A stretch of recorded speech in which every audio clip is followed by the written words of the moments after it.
Chidanandji, please unmute and start speaking.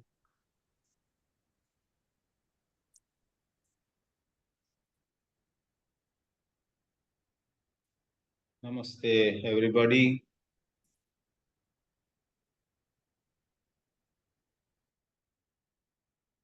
Our life is so less understood by us. There are so many aspects of life which are not clear to us, but we go on living.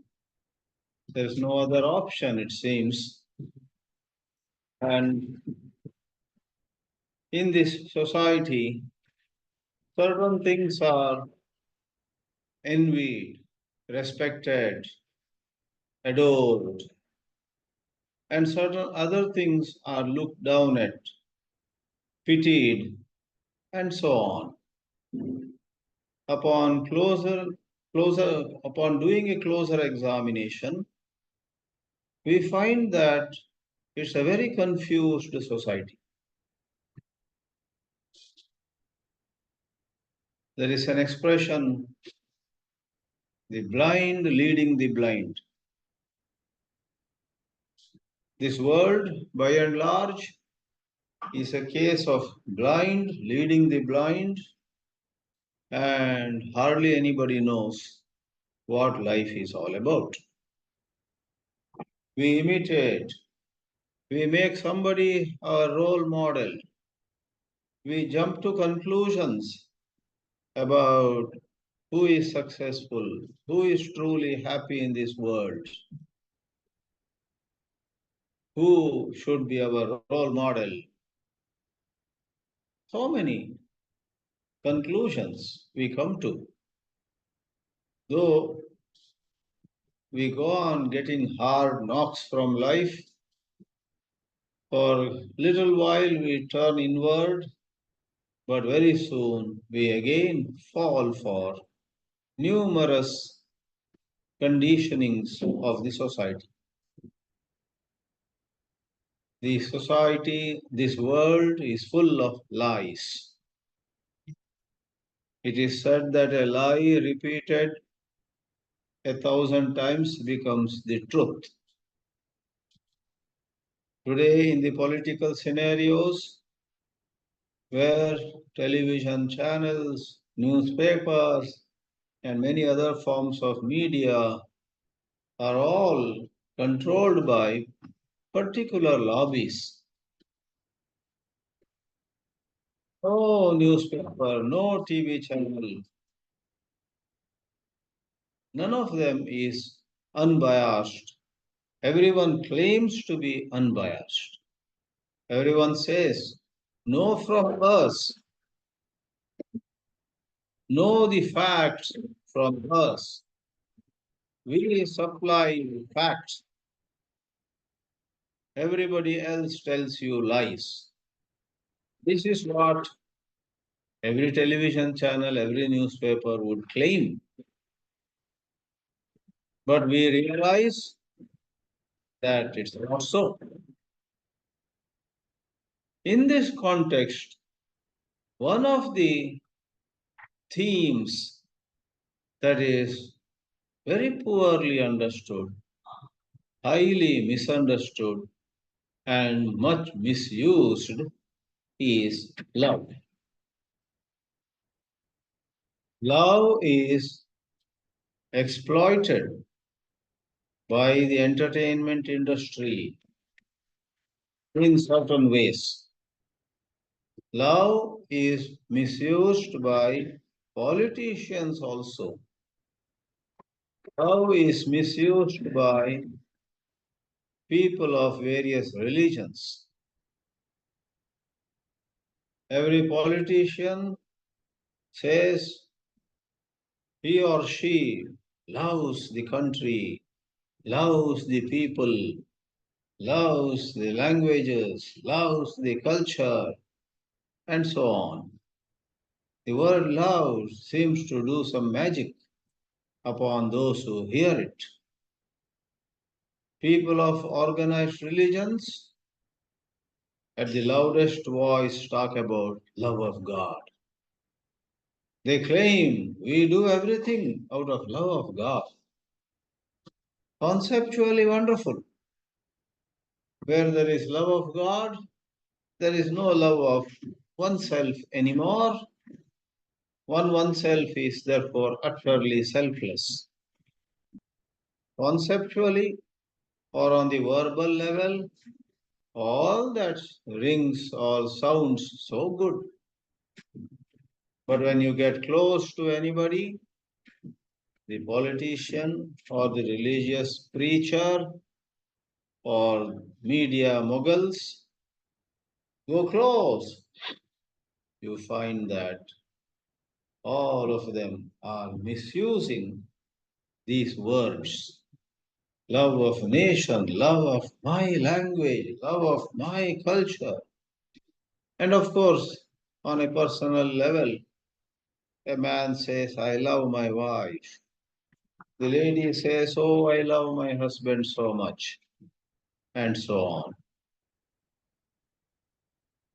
In our traditional literature, we have somebody who was a Dhaku. He waylaid people, killed also many travelers by the forest path. He thought he had loved his wife and children and he was doing it for them. And they also must have said here and there, Papa, we love you. Daddy, we love you. But then this dacoit met sage Narada. And Narada says, why do you do all these sinful activities? The Daku says, his name was Ratnakara. I do it out of love for my family. I want my children to get the best education, wear the best clothes. I love them. And Narada says to this Daku, first go and ask your wife and children whether they will take half of your sin. And he goes and asks them. And they openly say, we will not take any part of the sin that you are accumulating by frightening people, killing people, and so on. That was a moment of waking up. And that man becomes sage Valmiki. So we think we love, we think somebody loves us. Why blame others? Others' love for us or our love for others are all actually questionable.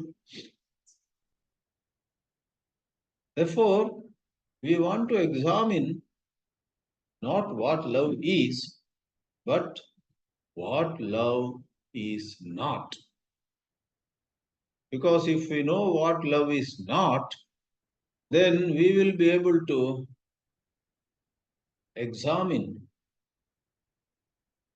we will be able to take a second look at what we mistook as love. Many a time we see something and we get excited. A desire arises in us to go get it. And as we get it, we feel very happy. I got this. And the shopkeeper who sold it praises it so much. And we buy it again, one more piece, one more piece. Or if it is some food at a certain restaurant, we go second time, third time and say, I love the dosa here. I love the coffee here. We say, there is some excitement, a desire to enjoy something.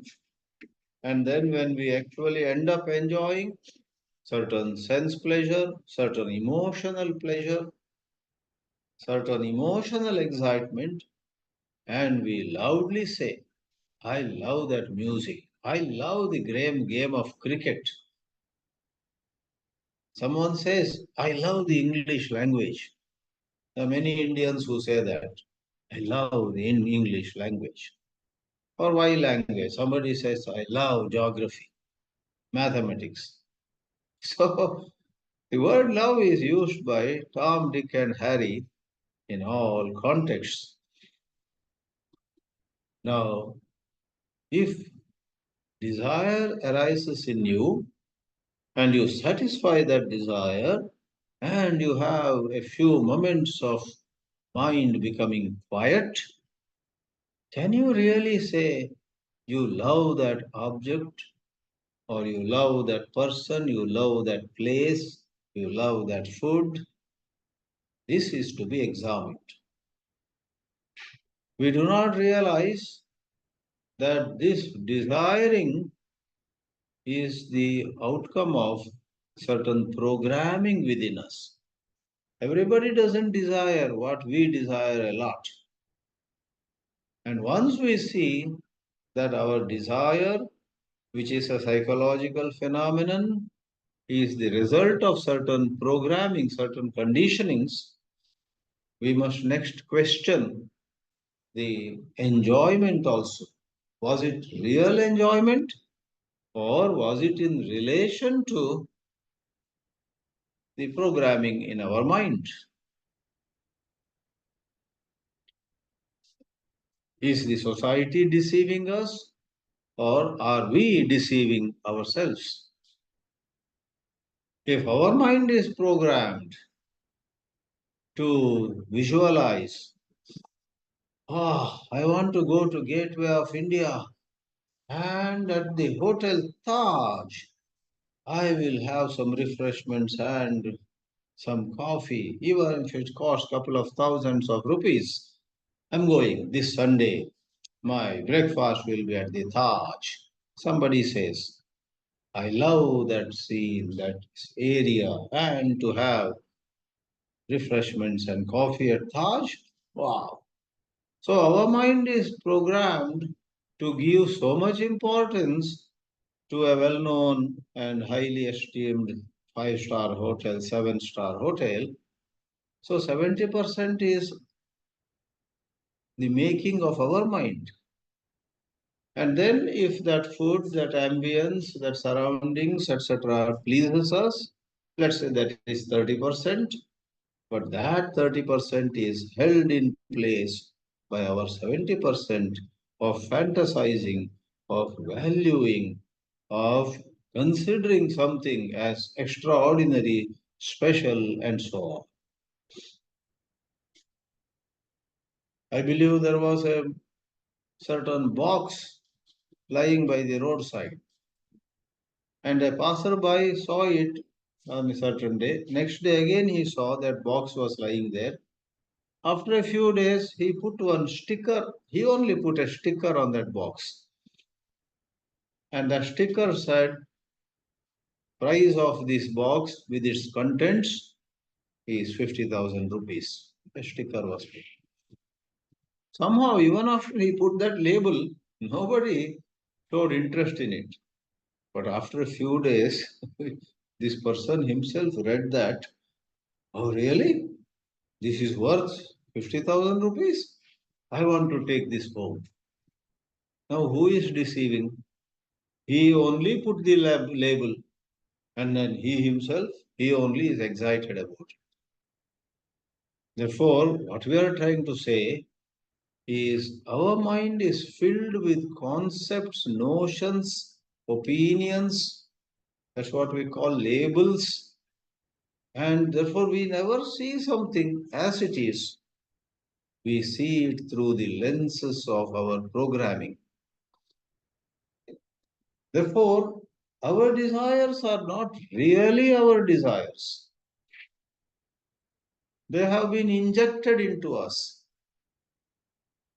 Our fear is not so integral to us. This fear has developed in us over a length of time.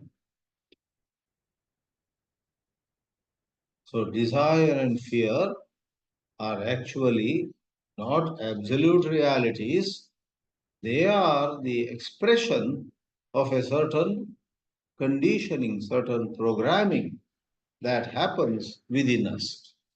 Therefore, we say desire and its fulfillment are not love.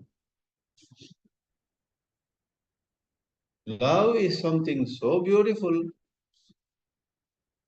so precious, it cannot be brought down to the level of this desire or that desire and the fulfillment of that desire.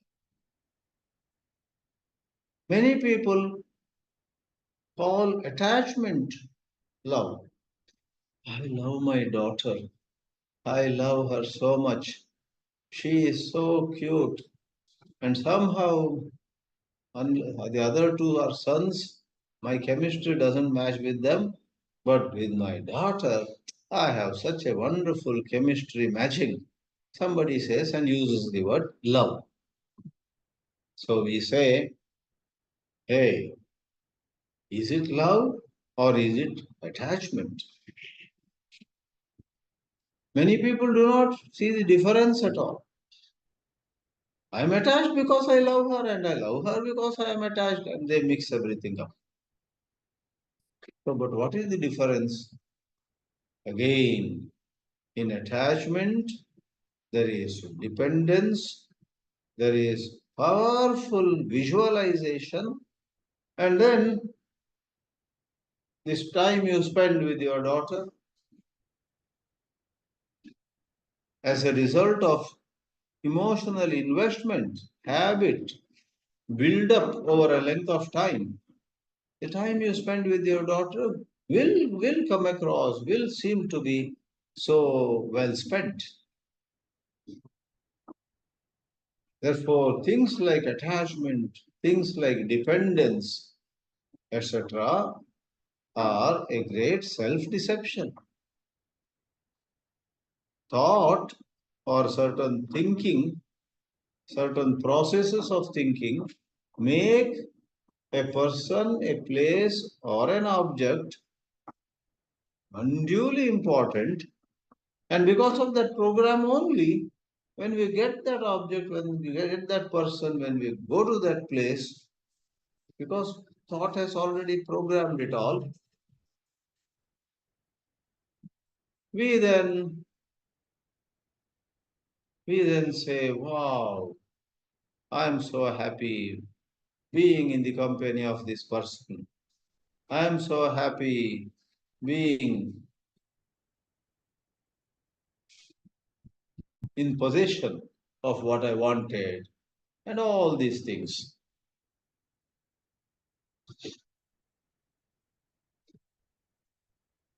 Anyway, let me not go on giving more and more examples or more and more facets of what love is not.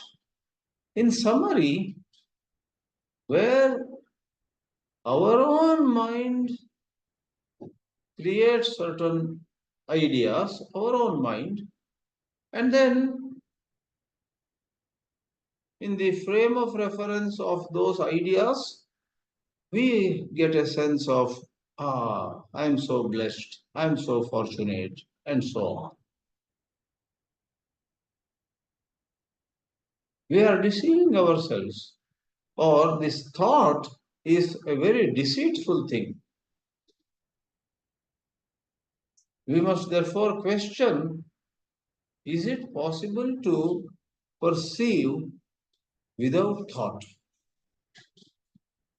Let me hasten to add, by thought is meant, by context, thought means conditioned thought.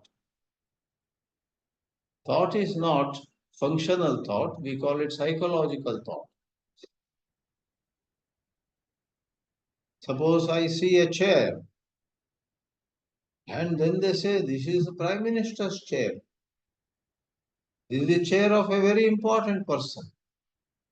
Then, if my mind has been conditioned to visualize the Prime Minister as someone very, very important, or my mind is conditioned to think a certain popular cinema star is like a god, you see, that is called psychological side of the mind.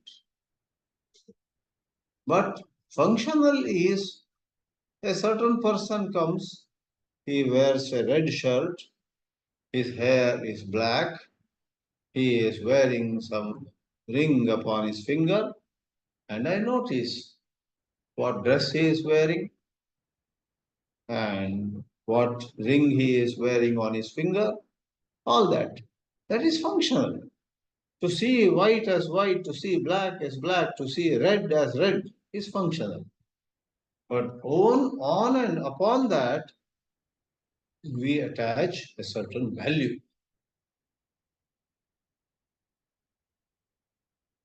That is psychological. The object by itself doesn't have that part. Therefore, in relationship with children or spouse or neighbors or so on, in relationships, can we re-examine what is the opinion we have about the other side? Many a time we complain that this person is so selfish, this person with whom I am related is so unkind, so harsh. There may be some truth in that, but you and I must ask, in my coming to the conclusion that this lady or that man is this child is very evil, in imagining that way, how much I have contributed to such a judgment to come about. Therefore, friends, taking it a little further now, closer to what is essential in this topic, love is not related to thought. Through thought, you cannot come upon love. Thought, by definition, is conditioned. You are not seeing the other person as she is or as he is. You are seeing him or seeing her through the lens of thought, which once more means here psychological thought, not functional. Whatever is factual, we somewhat see, but for a little of what is factually present over there, we add layers and layers of our judgment, our evaluation. I always shared such examples. Somebody comes and says he has been a faculty in Harvard University for last 22 years. He is on a short visit to India and we meet him somewhere. Suppose our mind has attached a lot of value to Harvard University. Our mind has attached a lot of value to somebody being in USA and so on. Then when we meet this gentleman or this lady at a party, to know that he or she has been with Harvard for 22 years makes us gasp. Oh my, how blessed, how fortunate, how, and so on. Wait a minute. You yourself developed those ideas, or you fell a victim to some social influence. Your near and dear ones, those with whom you move, they bombarded you with the idea. Oh, if somebody is in Harvard University, has been for many years holding a position of teaching, then what a great privilege. There are others who say to us. So the blind leading the blind. Therefore, summarily, it is thought which is the culprit. Thought here should be understood as something that artificially got built. Artificially meaning when we yield to certain influences. So, in a sweeping manner, we may say thought, which is conditioned thinking, is not love, it actually covers love. it actually makes us incapable when we have surrendered to thought, when we allow thought to push us around. We do not see the truth as it is. Therefore, thought is regarded as the main obstacle in coming upon true love. So, please see the psychological side. We say we love somebody and we start living with them, and very soon, suppose we find we are very dependent on them, emotionally dependent. If the person with whom I have built a very close friendship one morning does not smile at me, I get so embarrassed. What happened? Why did he not smile at me? And on another day, the same person comes running to me and makes kind inquiries and shows a lot of interest in whatever I am doing. Then our mind would say, this person is so good. So good and bad all flow from the thinking process. Therefore, we say, what I think as love maybe is not love. So a so-called loving sentiment rises in us. We must carefully examine this loving sentiment needs to be double checked. So you examine with gentle awareness, with gentle attention, you observe, you question yourself. When we are controlled by mere concepts and fancies, we may say to somebody, I love you, but actually we will be using that person. And even if we are, in a certain sense, very successful, we said to somebody, I love you, and so on. All of them liked our praising them and calling them praiseworthy. Then imagine, pretty soon we find that they become dependent on us, we become dependent on them, we lost all our freedom. Deep inner transformation can take place in deep freedom. One is absolutely free from the mechanical processes of thinking. Then one sees something troubling something that is, one sees something which has been bothering someone or the person with a quiet mind. Where there is mental noise, how can there be love? There has to be true observation. Thus, what love is not, we said to some extent. And lastly, Krishnaji says at a certain place, love is a flame without smoke.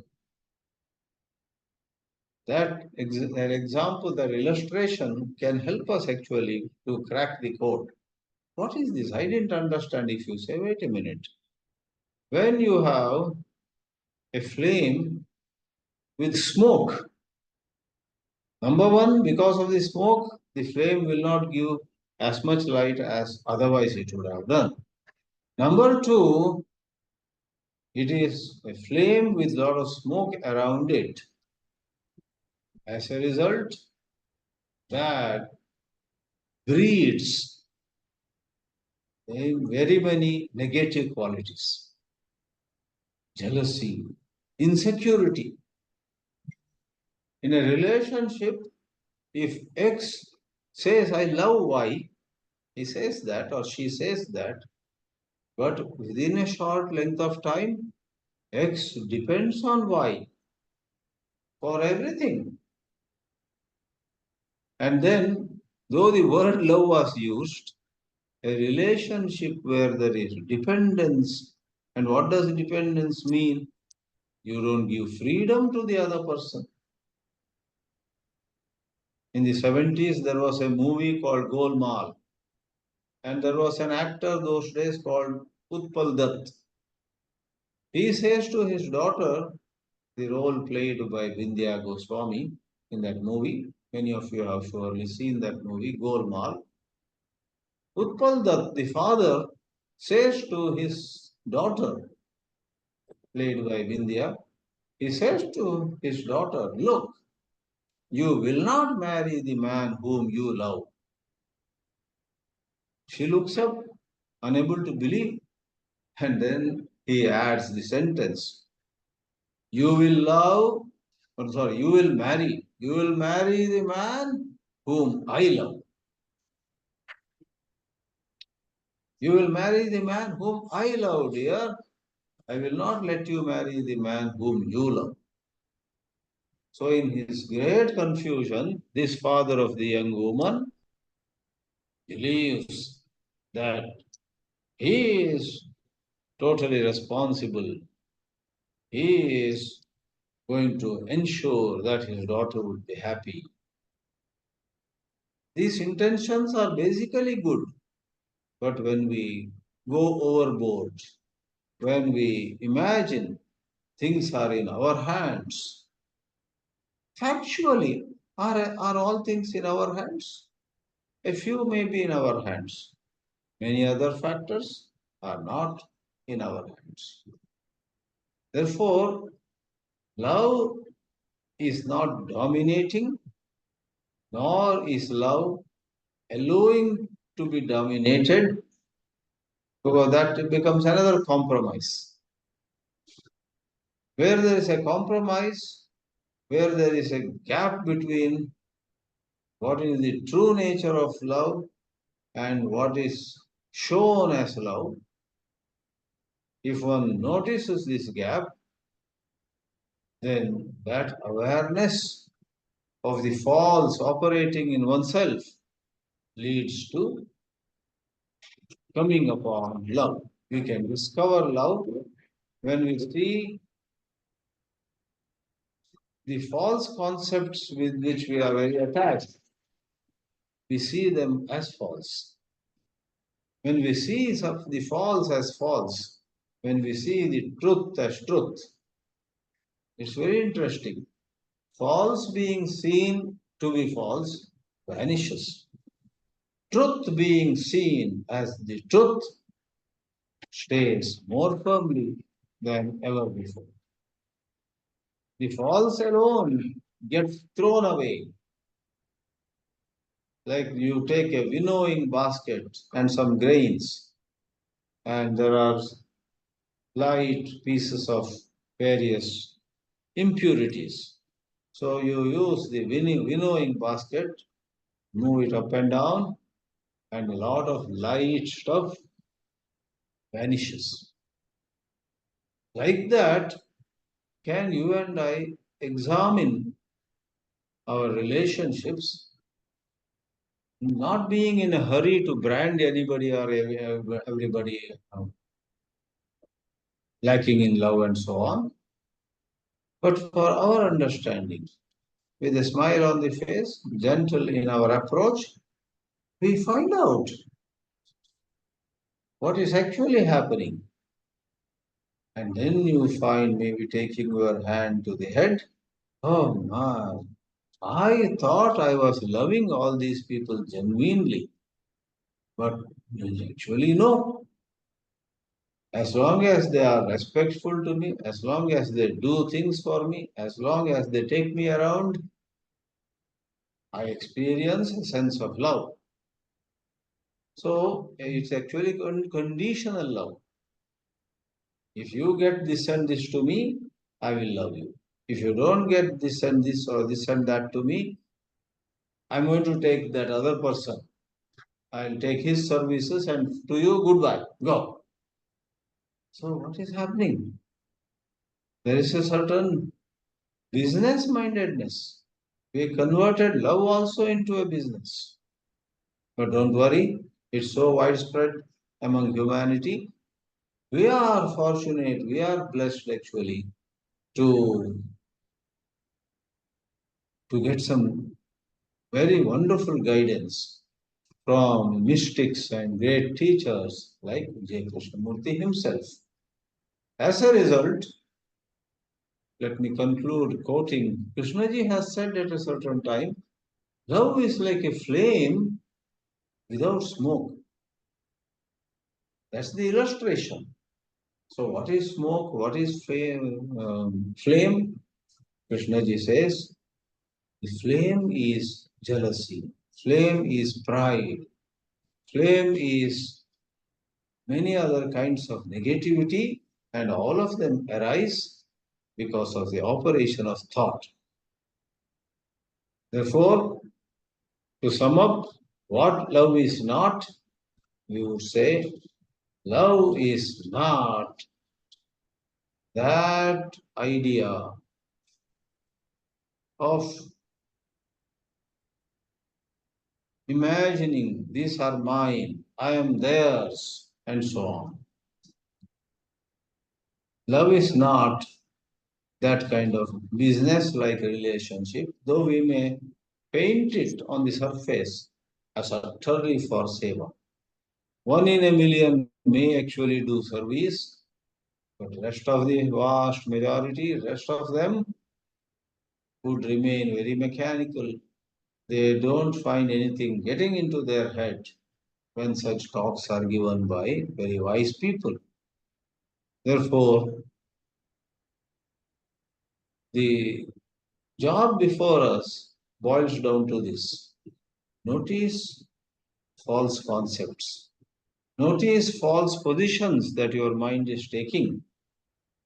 And if you notice it, then that's a major first step. And sometimes the first step can be the last step too. So, what is first step as well as second step of a certain person who is exploring? We find that examining will remove. Suppose we have jealousy. If we are examining that jealousy, jealousy cannot stand the heat of inquiry. Suppose we have guilt. Suppose we have a dominating tendency. Or suppose we are unduly allowing someone to dominate over us. Both are problems.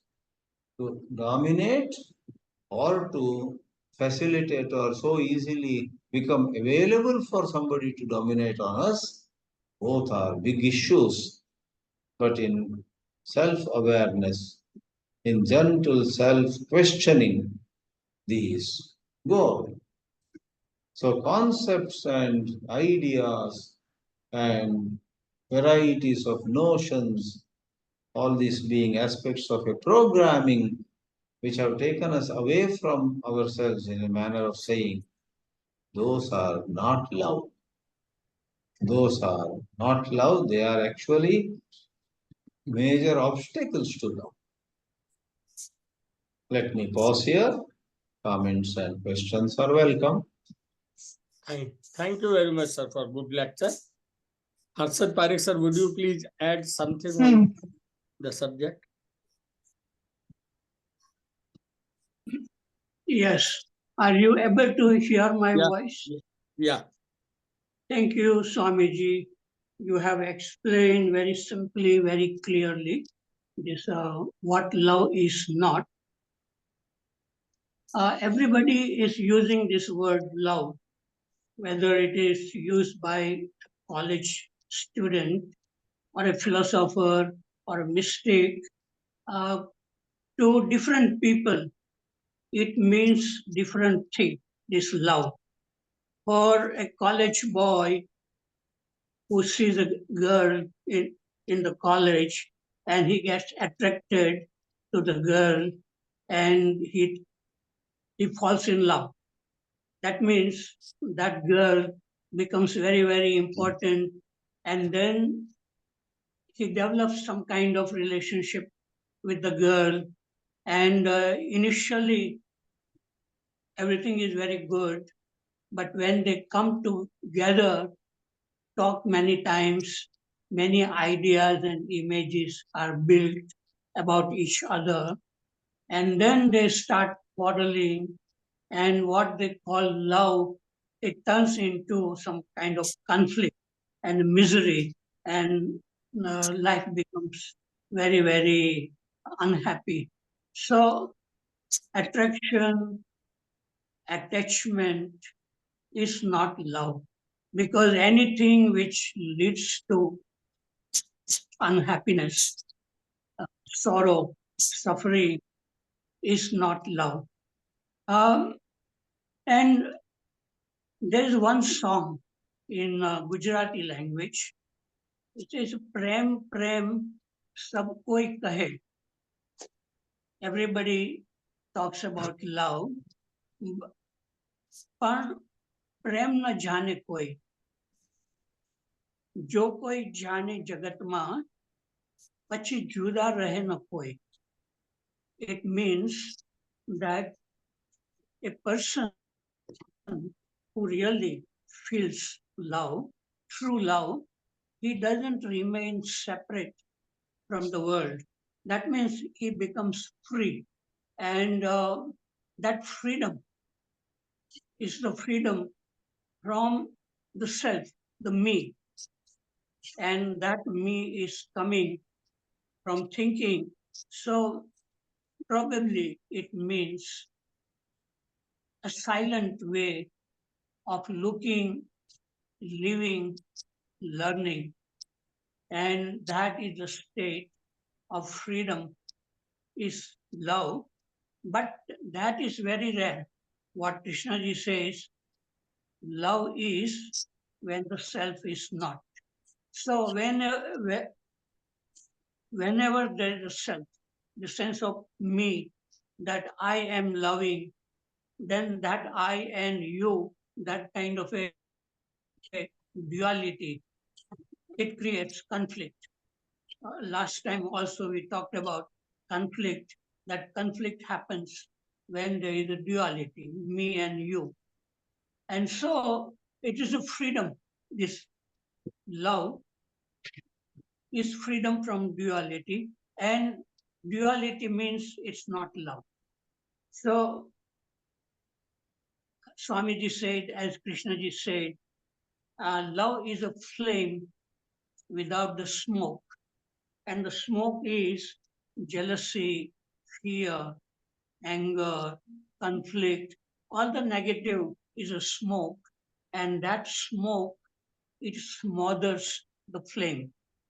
So our life, as long as we are unhappy and have not really looked inward, as long as we are afraid, as long as we feel lonely, there is no love, possibility of love. And people, they marry also, not because they love, but because they feel lonely and they have desire and so on. So love is very, very rare. It's a rare phenomenon, and it is not something which can be explained in words, though Krishnaji tried and many mystics have tried. And there is once two young men, they came to Krishnaji to discuss about what is love. And both these young men, they were very nice men, and they were working, they were not married, and they used to have many dialogues among them, between the two of them. And when they came to Krishnamurti, and they said to Krishnamurti that the more we have discussed about love, clearer it has become.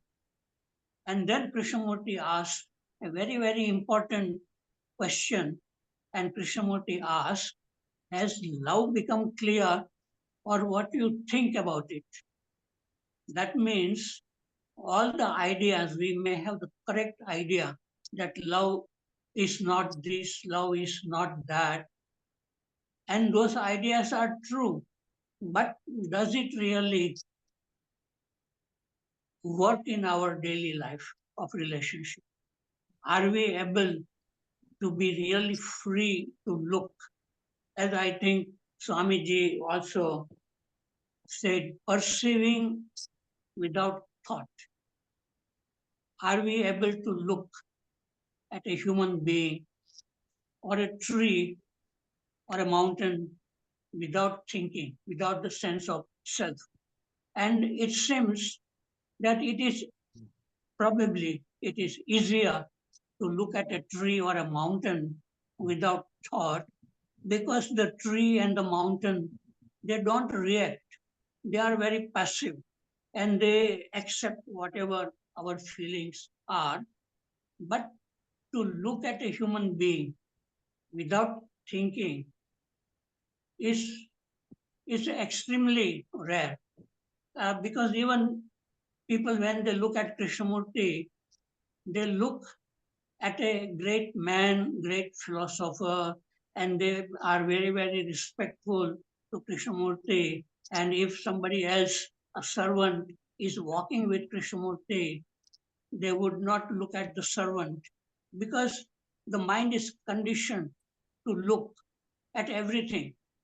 And because we have gathered a lot of knowledge, ideas.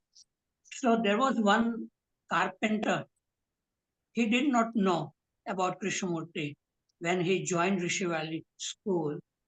And Krishnamurti said something to the carpenter, and the carpenter felt kind of insulted, because somebody said he is a master carpenter, and master carpenter, it means something else in the Western world. But what what it meant, that he had a master's degree in carpentry, but that doesn't make him a master carpenter. So this man did not know Krishnamurti. He thought he is just an old man. And so then Krishnamurti was smiling at him, and Krishnamurti said, "You remain in Rishi Valley." And after a few days, this carpenter had to go to the guest house to meet Krishnamurti. And the Krishnamurti said, "You make a furniture for his room." And then the furniture was made, and the furniture was brought in Krishnamurti's room. It was in various parts, and then it had to be assembled. And Krishnamurti helped this carpenter to assemble the furniture. And, and even then, this carpenter, he did not know that he is a great man. But few days after that, one lady told this carpenter that this Krishnamurti is a world teacher. He goes around the world and talks with thousands of people. And then this carpenter thought that, oh, he made a mistake in treating Krishnamurti as a very common, normal human being.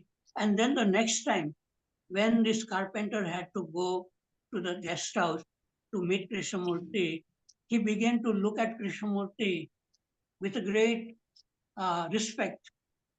And then Krishnamurti did not feel like talking with him, because Krishnamurti knew that now he is not looking at him as he is, but through the image that the Krishnamurti is a great teacher.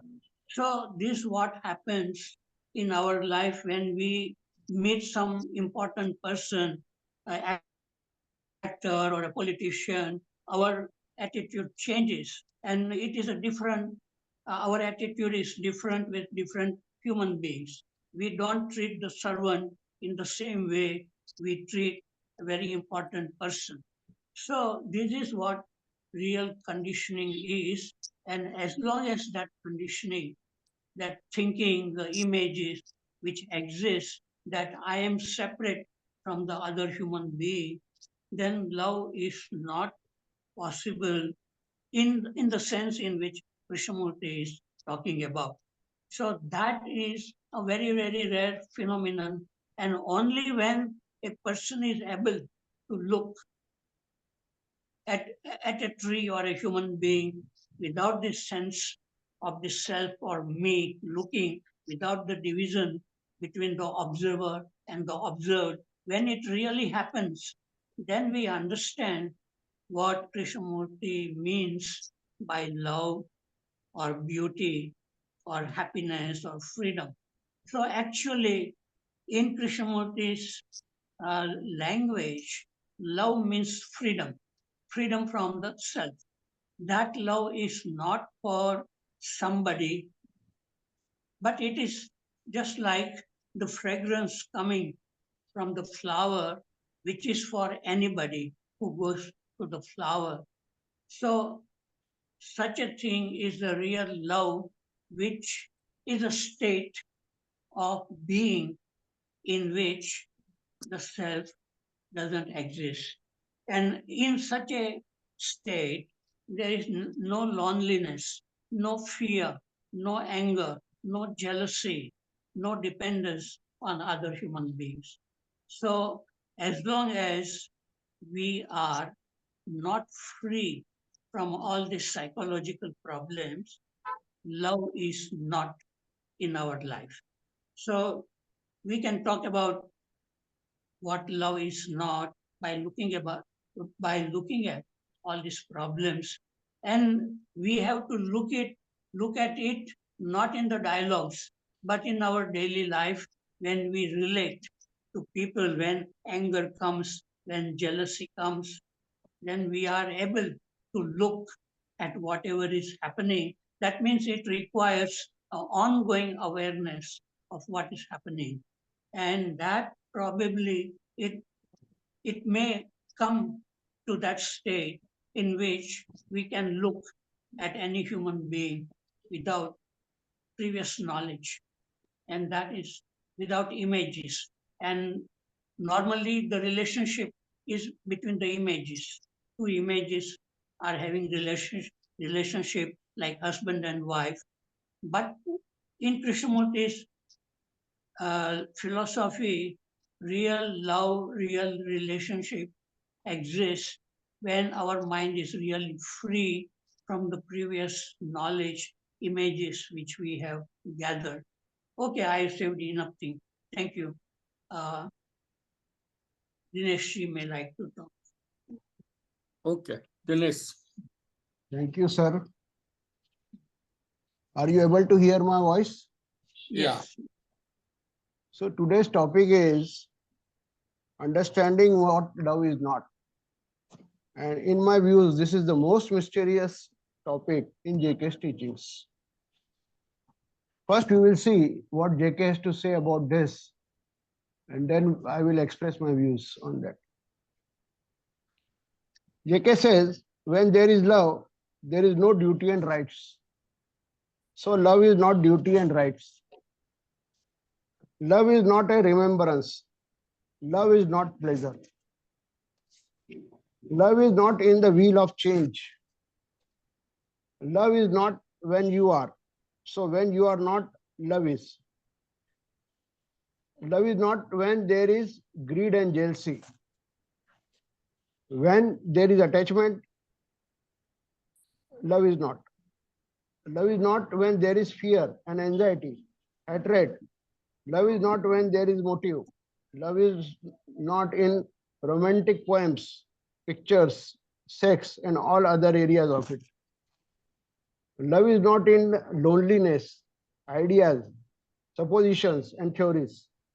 Love is not in self-limitations, isolations, conflict, and violence. You cannot think about love. If you do, it is not love. When you love one and the many. It is. Do you love all or one? You love. Love is not something to be separated as love of flesh and love of God. There is no division. When you do love, there is instant action. There is no time interval or time at all in action. Love is not where there is sorrow. The factor of sorrow is self-centeredness, activity. Where there is suffering, love is not. Now further he asks, so is love a fragment of our consciousness in which there is fear and pleasure, a repetitive act. One has to dwell into the problems which are tremendously important in daily life. So one has to go into this question logically, rationally, sanely, and then go beyond it. Because logic is not love, reason is not love, and the desire to be loved and to love is not love. So we are asking, what is love?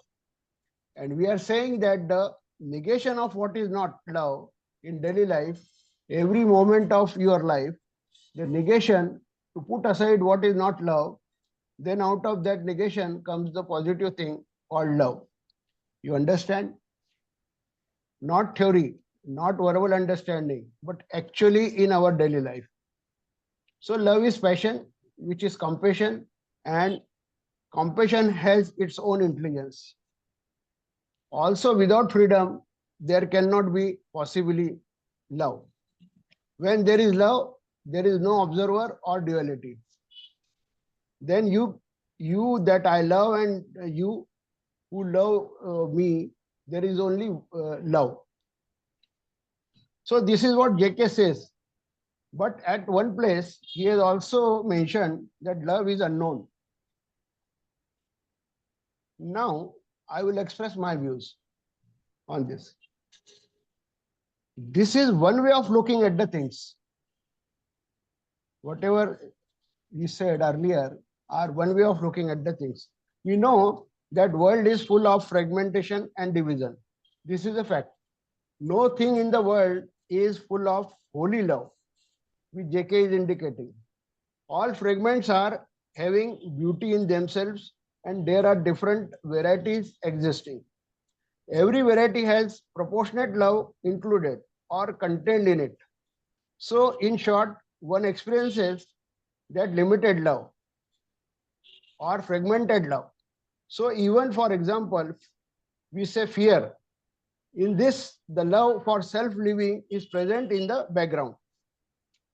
So, in exploration, one has to understand that what we are calling not love, for example, pleasure, has already have a fragmented portion of love in it, and it is not the case of absence of love.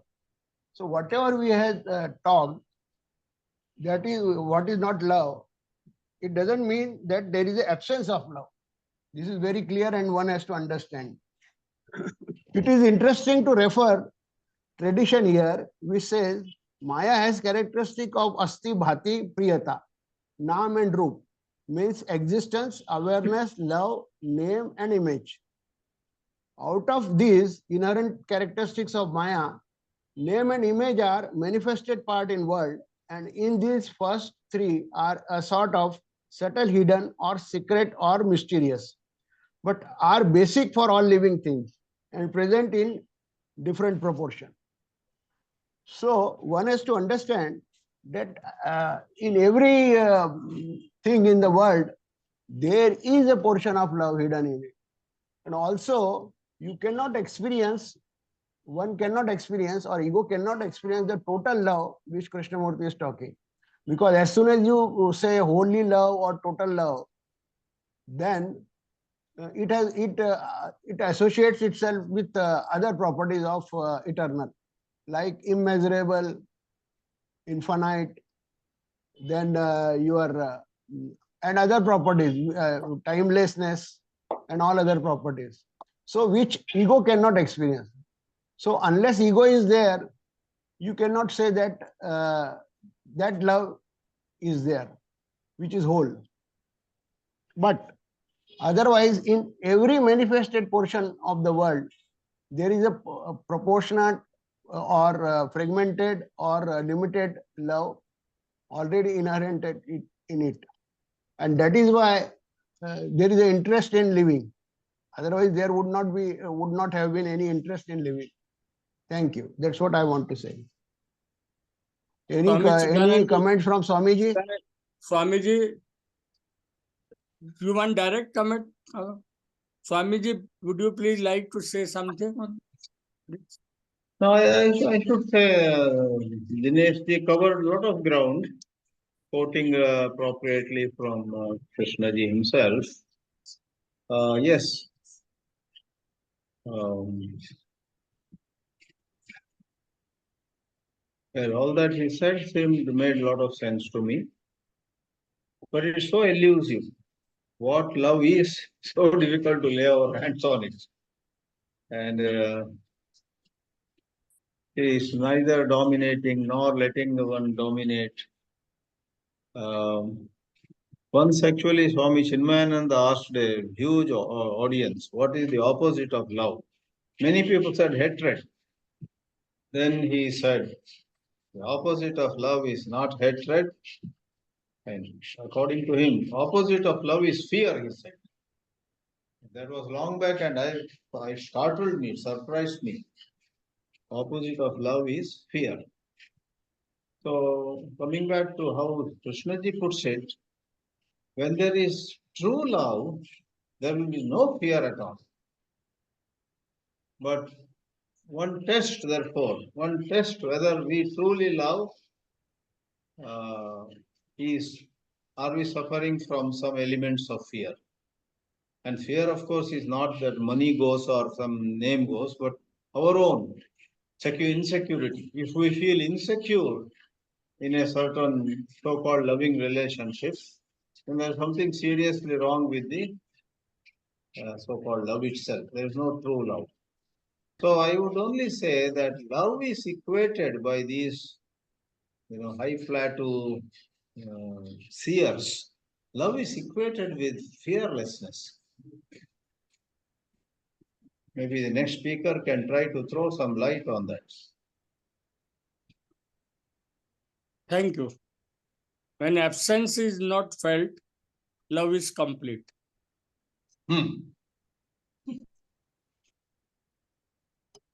Pradeep ji. Good evening, friends. I think almost everything has been covered as words could. All that has been covered. The problem is why, even after so many years, why we have to remind ourselves what love is. You see, because through thought, we are trying to explore the thoughtless or unthinkable. Through thought. You see, what love is and what love is not, both trigger the mind and look for answers. You see? So, what we have heard, to the best of my understanding, these are thoughts. So, the title was Understanding What Love Is Not. Understanding what love is not. So, it is understanding and not knowledge, right in the beginning. And understanding is holistic and cannot be put or concluded in words. Time and again, right in the beginning. If you go deep down in it, then whether you go via positive assertions or through negation, both are in a way assertions, because they are also, and through words, through mind only. We are going a long journey through mind, words, thoughts only. So that's why this has remained so elusive, so much away from, because when we say love is not this, that, and that, all those things we rejuvenate in our mind. We relive it. Nobody can say that I don't know these words. We enjoy all those things which you are trying to say, that love is not this. They are very much there as seeds. They are very much there on daily basis. Sometime or the other, we enjoy all those things. Enjoy, or say above, say we reject those things. So I always try to simplify the title when it is given. Case had sorry, I have to quote, when there is love, thought can be used. When there is love, thought can be used, but not the other way around. Very important. When love is there, thought can be used, not the other way around. Then love is comprehensive. But when thought comes into it, it is divisible. Simple sentences, not difficult to understand each one of us, unless until we are unnecessarily interested in the jargon. And it destroys the quality, the beauty of it. Then, if we have love, another very simple sentence, JK, if we have love, there is unity. You see, nothing can be simpler than this. So, what everything is everything, all these things are there in us, in mind. Pleasure. He took three things together: pleasure, beauty, and love. This is not beauty, that is not beauty. Although we at times talk about the seeing a mountain, seeing a tree, so that he keeps them under, because we enjoy this through senses. You see, tangible senses. That also it doesn't say that it is love, it's a pleasure. So love is not pleasure, he says. Okay, but we do enjoy all these things, we enjoy daily basis. So they're always alive, vibrant in us, all these things. And then we discuss, when we have a special session for that, we try to divide this, that as thoughts, definitely, and they remain in us. This is what I think. You see, my personal, you may say, experience, although Dinesh talked about this cannot be experienced. Experience means, again, self is working very much, memory is working very much, all those things are working beautifully. So, are we dividing something which need not be or which cannot be? Say something like dividing the whole. That's why what is happening, why it doesn't penetrate to that level where it should in our life. These may be the factors, what I think. Thank you very much. Chidanandji, would you like to say something about it? You are welcome.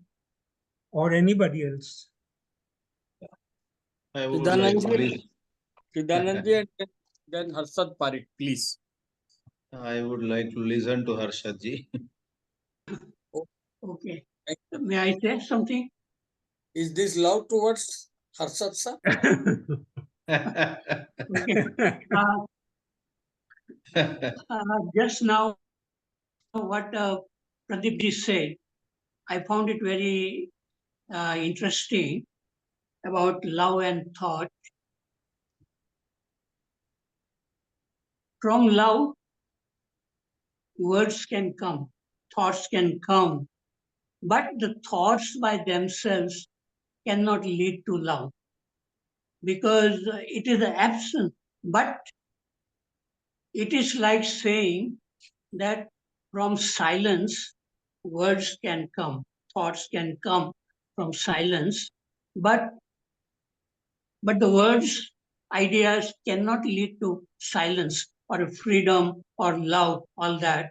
So, what we are discussing, mostly verbally, everything, and verbally everything may be very clear that attachment is not love. But the question is, has attachment ended in our life? And only we can say to ourselves, we cannot even prove to others. Uh, Another thing what I like to say, is that this story of Romeo and Juliet is considered to be a love story, but in the story, both of them commit suicide. When Romeo comes to know that Juliet has died, he commits suicide, and similarly, she also commits suicide. So that means it was a strong uh, attachment to each other. It was not a love, because when there is a love, it's not for one person. If one person whom you love dies, you don't feel suffering. When Buddha's disciples, very close disciples, died, Buddha was very silent. And then the Anand, he thought, how can Buddha can remain silent, when his uh, very favorite disciples have died. But Buddha explains that have I not told you that birth and death are like stars which you see when you rub your eyes, it's like on the daytime you see the stars, illusion. So death and life are like illusion, Buddha said. So only a person who is really free, like Buddha or Krishnamurti, maybe they know what love is, mystic like Kabir, because it is not partial. It is not for someone. It goes like a fragrance coming out from a flower. And Krishnaji asked a very, very a troubling question to a wife whose husband had died, and her husband was a well-known politician. And after she died, she was suffering, and she came to Krishnamurti, and Krishnamurti asked her, did you love your husband or the things which came with him? And she confessed that yes, because when there is love, there is no suffering. Even if the person whom you love dies, there is no suffering. So, and when parents force their children to become doctors or engineers, it's not love. It's like when parents really love their children, they make their life happy. They make them understand that success is not everything in life. But when the parents, they don't have love, but they say that they love their children, and out of love they are putting pressure, but that is not love. So this is a very, very um, uh, not understood what really love means. People think it is attachment, attraction, and all that. Okay, I have said enough. Prasadji wants to say something. Please. Sir, Sushilji may say something? Yeah. Please do. Thank you, sir. Actually, it's very funny. We don't know what love is. Nobody knows. And that is why we try to approach love through what love is not. And Swamiji has made a wonderful statement by repeating, of course, Krishnaji. That is, love is a flame without smoke. And we have only to see what the smoke is. Harshadji has defined what that smoke is. Swamiji has, I think, inadvertently confused between flame and smoke. He said flame is jealousy and all that. Oh, by Of mistake. course, it is corrected by Harshadji. He has said it is smoke. Smoke is jealousy. Right. Smoke is everything. Anger, greed. All these things are smoke. Fear. All these things are smoke. I want to approach it a little differently. Not that it is different, but it is statement of a fact. That is, we are all driven by not love, but self-love. For all of us, the driving force is self-love. Self-love, this self takes so many forms and shapes and manifestations. If I love my children, it is out of my self-love. They add to my, they continue my vamsha or whatever, my lineage. They bring glory to me. So everything is from self-love. Your greed is, of course, self-love. And once we understand what are the manifestations of our self-love, maybe it becomes easier to understand what love is.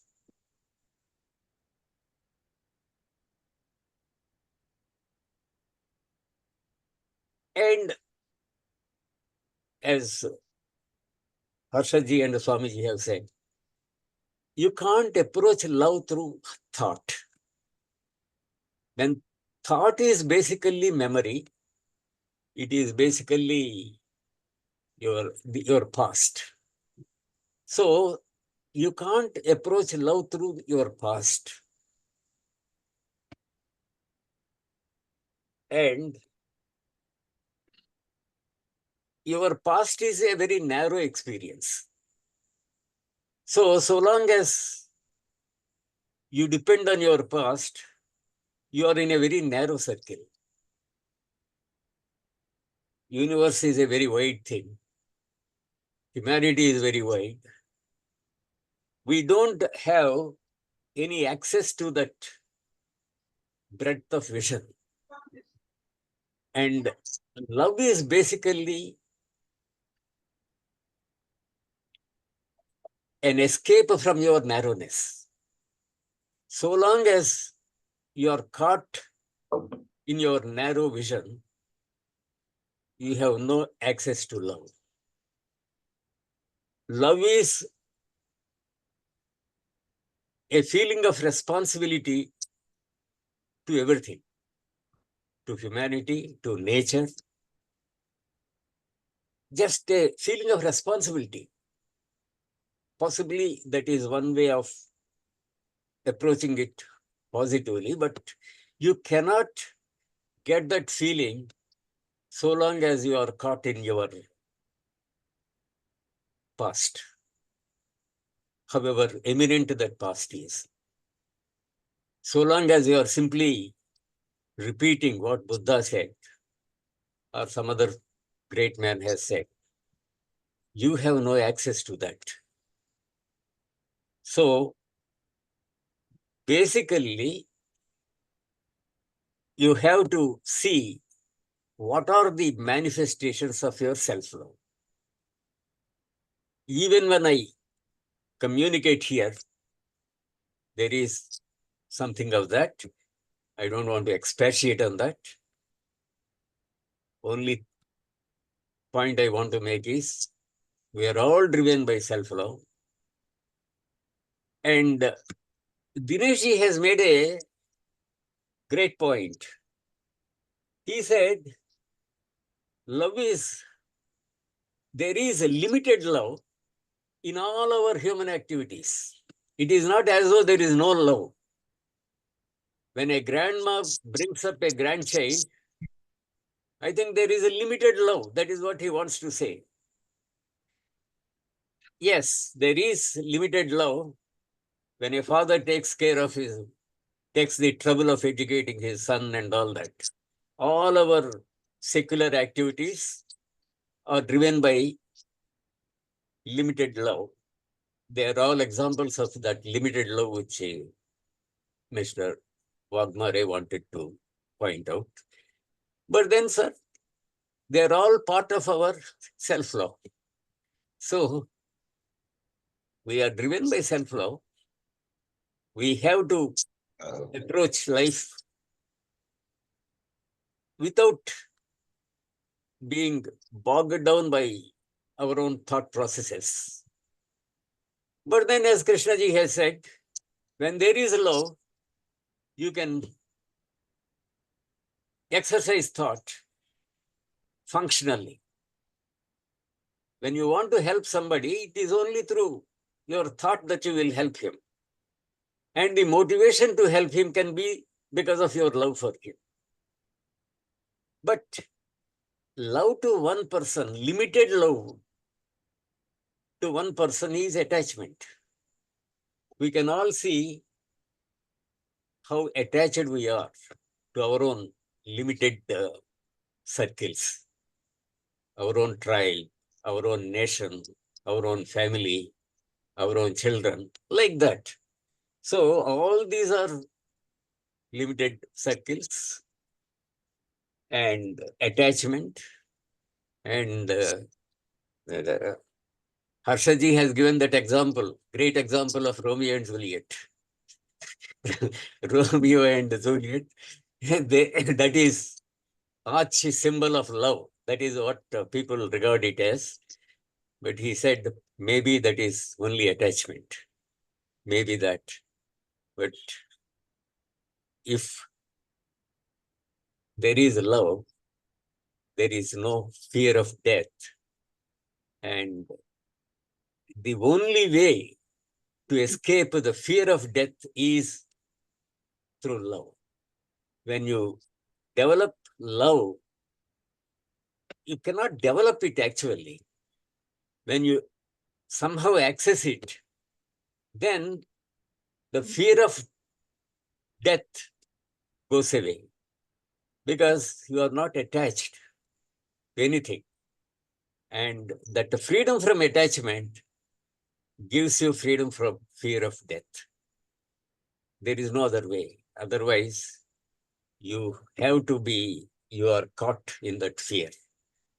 And to go back to that Romeo and Juliet example, if Romeo had a real love, possibly he would have given his wealth to create a school in the name of Juliet when he knew that he passed.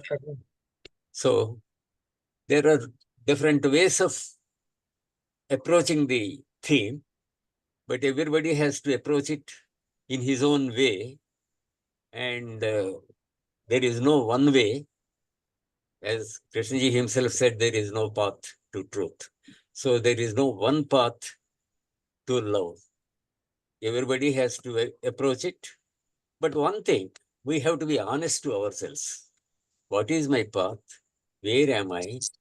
Am I really groping the way I want to grope and all that? So that honesty, because I was reading somewhere, Krishnaji says, somebody asked him, have you been free of conflict?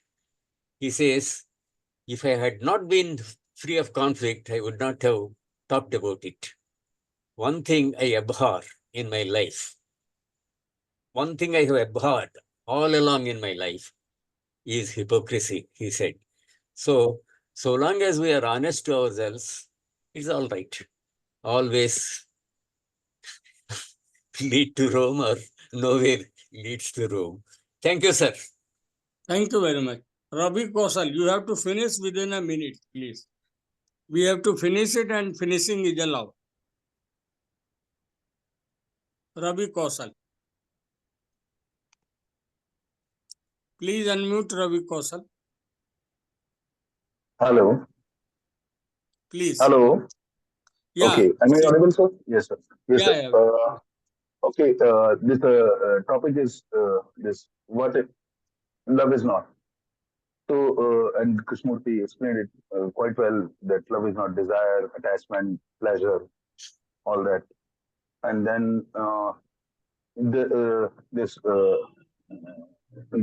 last speaker says very beautiful on love, that it's all, we are self-love is there. So, and the manifestation of all that, if we see in our life, is the thing.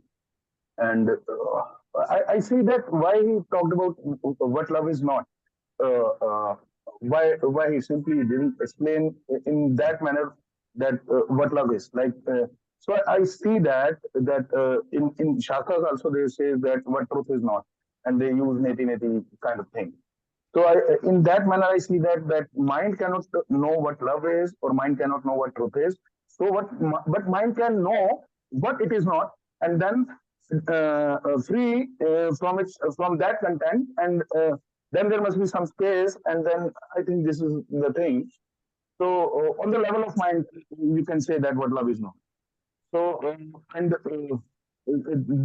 only that way, on the level of mind, I say that this is the right way of saying that what love is not. But love has no, this barrier, because it has no barrier of thought. So, and this one thing, and then this, of course, there is Kabir saying that poti poti granth pade pandit bhayana koi, dhai akshar prem ka pade so pandit koi, all that. But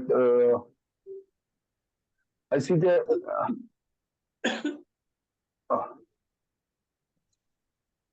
I see he says that this love and death go together. So and Prasad sir saying this. Okay, nobody. I don't know what love is. Actually, I don't know. I'm talking about myself also.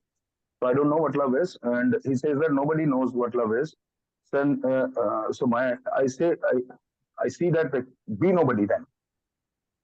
If it's that thing, then be nobody. And all these things, love. We cannot know. Mind has no capability to in that manner. When I'm talking about the mind on the level of thought, it cannot access to that thing. This is the only thing. If the thought understood that, then only there is something. There is some spark in that thought. So love is. This is I would like to speak more, but anyhow, the time is. So thank you, sir. Thank you very much. Thank you very much. Thank you, sir. Modak, please